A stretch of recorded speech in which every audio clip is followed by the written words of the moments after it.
சரி சரி மாணவர்களே, நம்ம ஏற்கனவே கழித்தல் வந்து நம்ம இந்த வாரம் இன்னைக்கு வந்து பார்க்குறோம்னு சொல்லியிருந்தோம். இங்க பாத்தீங்கன்னா நம்ம அன்னைக்கு 2 எண் கொண்ட கழித்தல் தான் அன்னைக்கு பார்த்துருந்தோம்.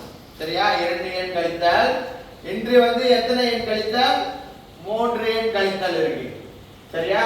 கூட்டல்னா நம்ம இந்த 3 எண்ணையும் நேரடியா எழுதி நம்ம ஒரு செய்வழி ஏற்கனவே கடந்த பாடத்துல பார்த்திருந்தோம்.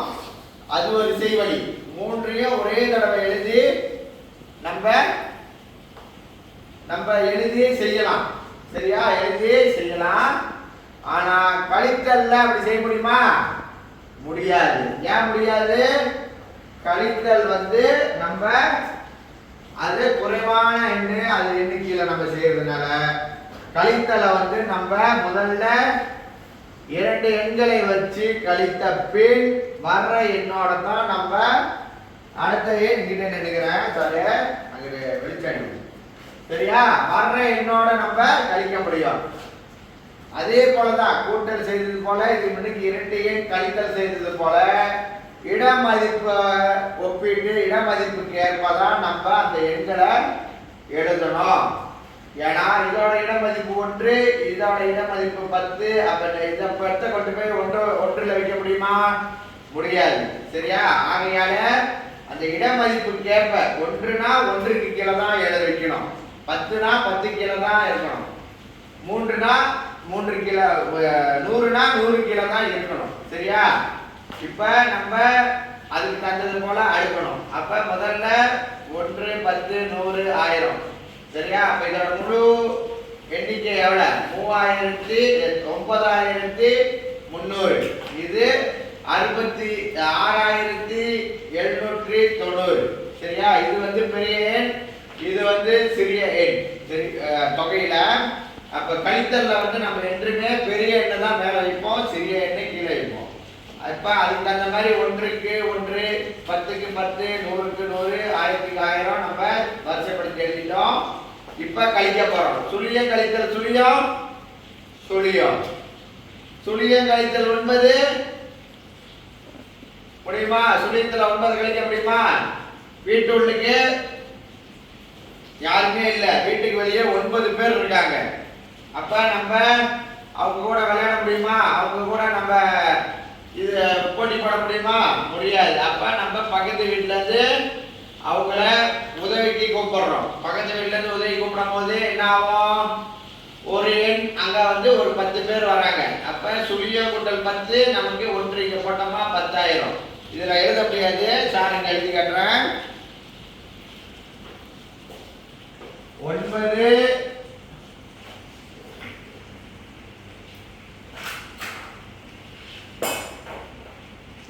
9300 கழித்தல் சுழியம் கழித்தல் 9 முடியாது. நம்ம பக்கத்து வீட்டுல இருந்து கேட்கிறோம். அப்ப இங்க கழிச்சு 2 ஆக்கிடுவோம். இங்க 10 பேர் வராங்க. அப்ப இங்க 10 ஆயிடுச்சு சுழியனால. 10 கழித்தல் 9 1. சரியா? 10 கழித்தல் 9 1. அடுத்தது இங்க 2 கீழே 7. இங்க நம்ம 1 கொடுத்துட்டோம், அதனால இங்க 2 இங்க 7. வீட்டுக்கு 2 பேர் இருக்கோம், வீட்டுக்கு வெளியே 7 பேர் இருக்காங்க. நம்ம விளையாட முடியுமா? போட்டி போட முடியுமா? முடியாது. அப்ப மீண்டும் பக்கத்து வீட்டுல இருந்து நம்ம கேட்கிறோம், உதவி கேட்கிறோம், வாங்க எங்களுக்கு விளையாடுறதுக்குன்னு. அப்ப 10 பேர் வராங்க. அப்ப எவ்வளவு ஆயிடுச்சு? 12 ஆயிடுச்சு. இங்க 12 கழித்தல் 7 5. 12 கழித்தல் 7 5. அப்ப இங்க 8 கழித்தல் 6 2. சரியா? 2510. அடுத்தது வந்த விடையை எடுத்து சென்று நம்ம மொத்த வந்த விடையை எடுத்து வச்சுட்டு இன்னொரு 46 இருக்கு, அந்த 46ஆல கழிக்கணும். சுழியத்தில் 6 கழிக்க முடியுமா? மீண்டும் அங்க எழுத முடியாது, சார் இங்க எழுதுறேன். 2510 10 கழித்தல் 46. கழிச்சமா சுழியம் கழித்தல் 6 முடியுமா? முடியாது. மீண்டும் நம்ம வீட்டுக்கு சுழியம் 6 இல்ல. வெளியே வெளியே வெளியே வெளியே 6 பேர் இருக்கா. வீட்டுக்கு 6 பேர் இருக்காங்க. அப்ப நம்ம பக்கத்துல இருந்து விளையாட கூப்பிடுறோம். அப்ப இங்க சுழியம் ஆயிரம், இங்க 10,000. 10 கழித்தல் 6 4. சுழியம் கழித்தல் 4 முடியுமா? முடியாது. அப்ப பக்கத்துல மீண்டும் வாங்குறோம், கூப்பிடுறோம் விளையாட. அப்ப 10,000. 10 கழித்தல் 4 6 4 2 விட 2464. 2464 விளங்குதா மாணவர்களே? இது ஒரு வழிமுறை. இது ஒரு வழிமுறை. நம்ம அடுத்த வழிமுறை பார்ப்போம். அடுத்த வழிமுறை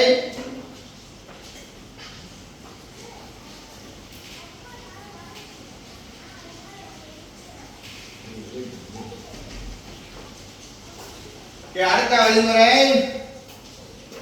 ஒரே கணிதம் தான், அதோட ஒரே கணித வாக்கியம் தான், ஒரே கேள்விதான். அப்ப நம்ம ஏற்கனவே நம்ம முன்னுக்கிற பாடத்தெல்லாம் பார்த்த மாதிரி நம்ம இதை வந்த விடையை எடுத்துட்டு போய் பக்கத்துல வைத்து அடுத்ததெல்லாம் கழிச்சோம். இங்க பாத்தீங்கன்னா நம்ம இந்த மாதிரி செய்வழியிலையும் செய்ய முடியும். சரியா? செஞ்ச மாதிரி தான் நம்ம கழிச்சிட்டோம். விட 2510. அந்த விடைக்கு கீழே நம்ம 46 போட்டு நேராக கழிச்சமா அதே விட 2464. செய்வழி தான் வேற, விடை ஓகே. இன்று நம்ம 2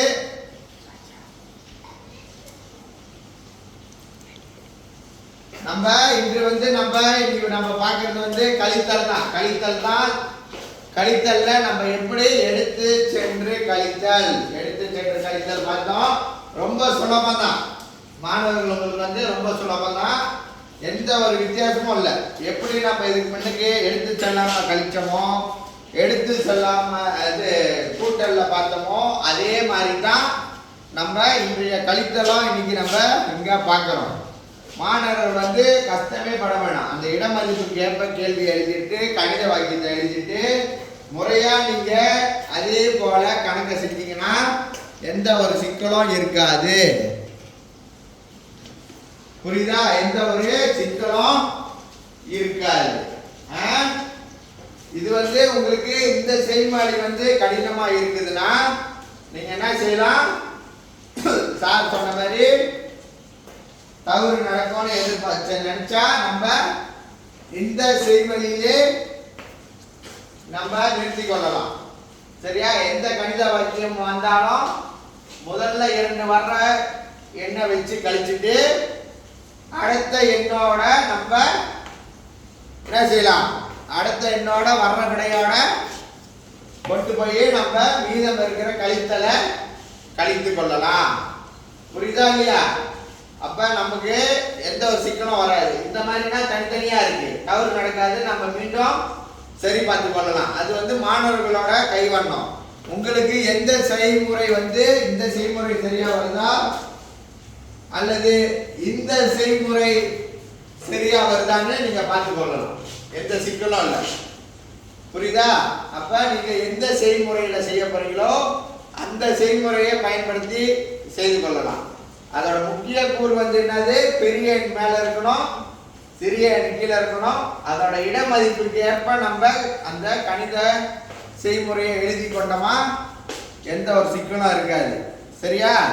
தொடர்ந்து நம்ம என்ன பார்க்க போறோம்? இப்போ நம்ம அடுத்தது குழு ஏற்பாடு, குழு பயிற்சி.